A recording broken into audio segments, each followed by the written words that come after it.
Yesu ashimwe kandi Yesu ahimbazwe. Amasaha angana nkomeje kunezerwa Imana mu mutima wanjye.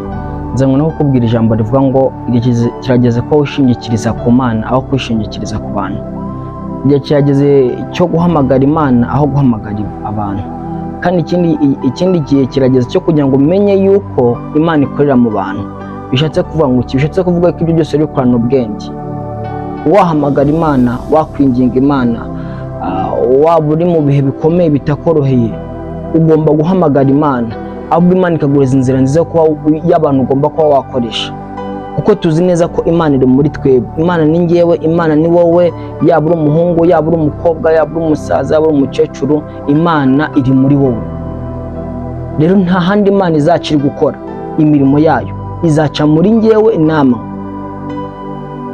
Rero mbere yuko ujya kwishingikiriza ku bantu, bantu usenga Imana umenye ngo ese Mana, uyu nguyu niyo muntu wanye ko nakishingikiriza, uyu niyo muntu ushobora gucamo umukoresha imirimo n'ibitangaza.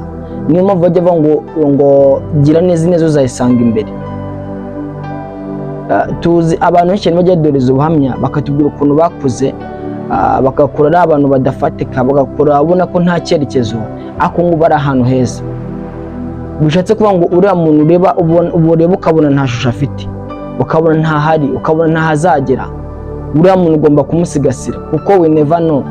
Wasanga Imana kumwubakira ubuhamya bwo kugira ngo igihe nikigera akagira izindi titire azagiramo, akazagira ubundi buzima azagiramo, nawe azavuge ngo Mana, hari umuntu nzi, hari umuntu nabonye, hari umuntu waciyemo, hari umuntu wakoreyemo. Kandi uhaneye kuba mu bantu Imana icamo ikoresha imirimo n'ibitangaza.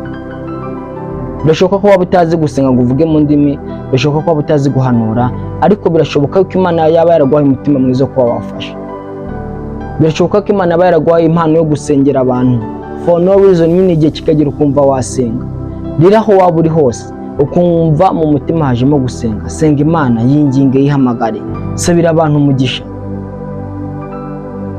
Wikumva yuko izo mbaraga yari buzihereze n'abandi, ko kuba ari wowe bije mu mutima ukavuga ngo reka nsengere icyiciro runaka, nyine ubwo ni wowe mwinginzi. Imana arebye igasanga wasenga bikemera. Sengera umuryango wawe, sengera abavandimwe bawe, sengera abana bari mu mihanda, sengera abari mu bitaro, sengera abari hehe.